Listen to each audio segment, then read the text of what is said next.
কি হবে রাফসানদা ছোট ভাইয়ের এখন? হ্যালো ভিউয়ার্স, আপনারা বিষয়টা নিয়ে কি ভাবছেন? বর্তমান সময়ে সোশ্যাল মিডিয়া এখন রাফসানদা ছোট ভাই নিয়েই ব্যস্ত। সবখানে শুধু রাফসানদা ছোট ভাই।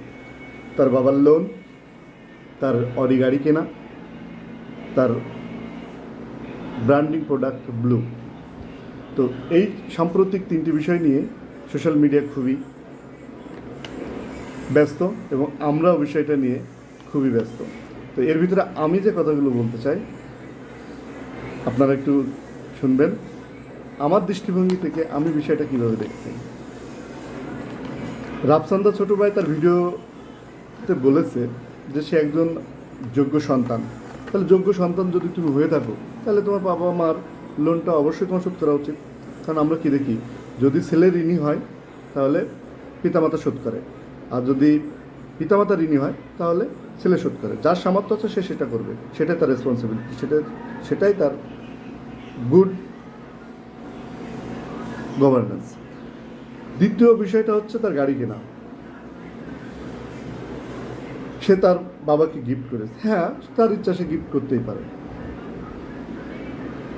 এখন সে যদি না জানতো তার বাবা ঋণী তাহলে আলাদা কথা, কিন্তু সে জেনে শুনে তার বাবার ঋণ শোধ না করে তার বাবাকে গাড়ি গিফট করেছে, তাহলে তার রেসপন্সিবিলিটিটা কোথায় থাকে, তার গুড সিটিজেনশিপটা কোথায় থাকে, যেটা সে নিজে বলেছে।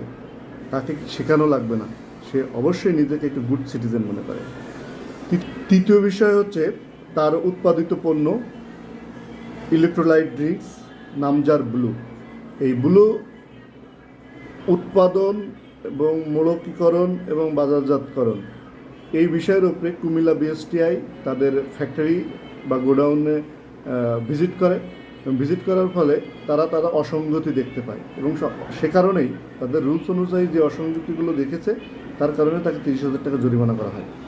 অস্বাস্থ্যকর পরিবেশ,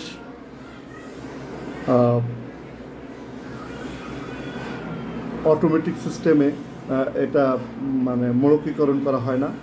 তৃতীয়ত বিষয় হচ্ছে এটার কোনো অনুমোদন নেই। তো আমার কথা হচ্ছে, আপনি যদি গুড সিটিজেন হয়ে থাকেন, যথেষ্ট একজন শিক্ষিত এবং ভালো মানুষ মনে করেন এবং যদি মা বাবার একটা যোগ্য সন্তান হন, বরাবর আমরা যারা সন্তান মা বাবা থেকেই আসি, মা বাবার সন্তান বা দেশেরও কিন্তু আমরা সন্তান। তো এই দেশের সন্তান হিসেবে আপনি যে কাজগুলো করেছেন এগুলো কি ঠিক? আপনি যে প্রোডাক্টটা তৈরি করেছেন, আপনার প্রোডাক্টের যে প্রমোশনটা করেছেন, আপনি যে ভিডিওগুলো দেখান, বাজারে যেভাবে আপনি উপস্থাপন করেন, এটা ব্যতিক্রম।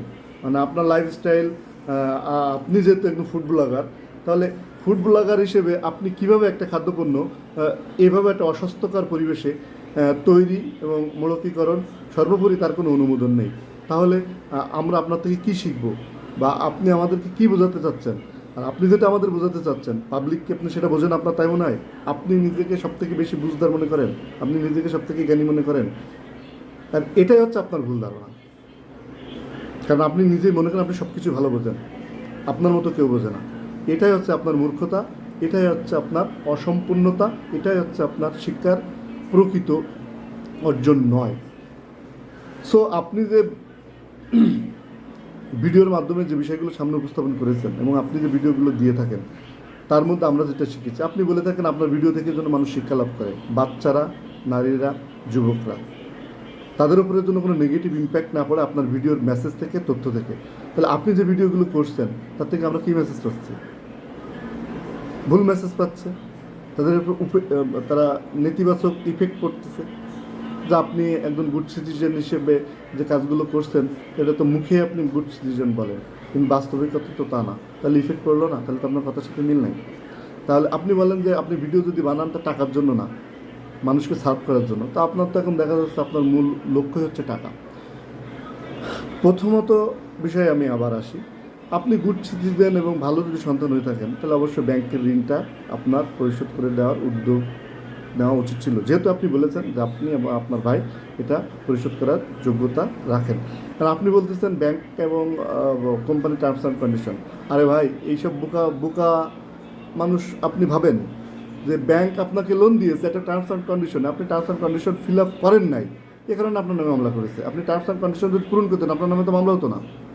তাহলে আপনি কেন এই জিনিসটা পাবলিককে ভুল বোঝাচ্ছেন? এই ভুল বোঝাবুঝি খারাপ মেসেজ দেওয়া থেকে বিরত থাকুন। দ্বিতীয়ত বিষয় হচ্ছে, আপনি আপনার লাইফস্টাইল যেভাবে ভরপুর চালান, সামান্য 2-3 কোটি টাকা এটা আপনি পরিশোধ করে দিতেই তো পারেন, তাহলে দেন না কেন? তাহলে আপনার এখানে রেসপন্সিবিলিটি আর অ্যাকাউন্টেবিলিটির কী থাকলো? আপনি তো বলেন এগুলো। তো আমি যেটা বলবো যে আমরা বিতর্কে না যাই। আর রাফসান্দা ছোটো ভাই, তোমার জন্য শুভকামনা থাকবে। তুমি এই সব আইনি ফাঁক ফোকর এবং যেটা ফ্রডিং আমরা বলি, এসব থেকে বেরোয় এসে তুমি যেমন স্ট্যান্ডার্ড কথা বলো, হ্যাঁ, তুমি ফুড ব্লগিং করে ফুডের যে একটা মান দেখাতে চাও, তো তেমনইভাবে তোমার লাইফের মানটা, তোমার কথার মানটা, তোমার কাজের মানটা আমাদেরকে দেখাও। আমি সেটাই প্রত্যাশা করব।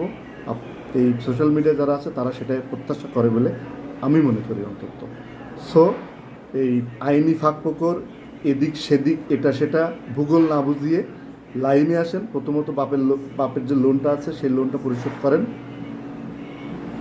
নিজে পারেন বা পারিবারিকভাবে আলোচনা করে এটা পরিশোধ করেন। দ্বিতীয়ত হচ্ছে যে আপনি যে ব্র্যান্ডিং করতেছেন সেটাকে আপনি যে স্ট্যান্ডার্ড বজায় রাখতে চান সেই স্ট্যান্ডার্ডে আপনি চলে আসেন, কারণ আপনার প্রতিষ্ঠানের কোনো সরকারি কোনো অনুমোদন নেই। এই অনুমোদন ছাড়া একটা প্রোডাক্ট আপনি কীভাবে করেন? এটা আপনার কোন ধরনের গুড সিটিজেনশিপ, কোন ধরনের আপনার দেশমাতৃক চিন্তা, কোন ধরনের আপনার মানবিক চিন্তা, কোন ধরনের একটা অ্যাবসুলেট ম্যান বা একজন পরিপূর্ণ ব্যক্তিত্বের বহিঃপ্রকাশ।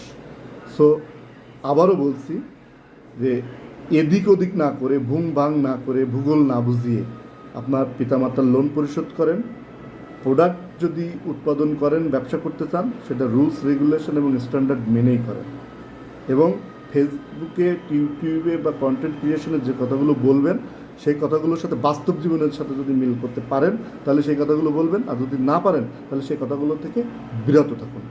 ধন্যবাদ আমার এই ভিডিওটা দেখার জন্য, এবং প্রত্যাশা থাকবে রাফসান্দা ছোটো ভাই সেটা করবে যেটা পাবলিক প্রত্যাশা করে।